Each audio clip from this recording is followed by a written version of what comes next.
কালকে তোর ফোনে দুটো আননোন নাম্বার থেকে ফোন এসছে, বল কে কে? লাস্টে কত কত? 12 আর 54। ও লাস্টে 12, ওই যে তুমি ফ্লিপকার্টে শাড়ি অর্ডার করছিলা না তাই। আর লাস্টে 54 ওইটা মিশো, ওই যে তুমি মেকআপ বক্স অর্ডার করছিলা ওইটা। আচ্ছা ঠিক আছে, এবারের মতো বেঁচে গেলি।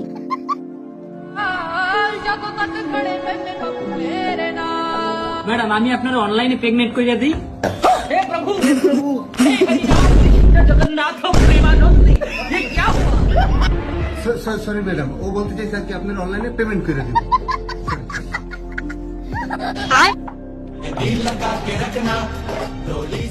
মা, মেয়ের বাড়িতে ফোন করে বলে দাও মেয়ে আমার খুব পছন্দ হয়েছে। তুমি ডেট ফাইনাল করো, পাত্র রেডি। হারামজাদা, বাজার থেকে শাড়ি কিনে এনেছিলাম, ওটা থেকে বেরিয়ে আসে এই ফটোটা।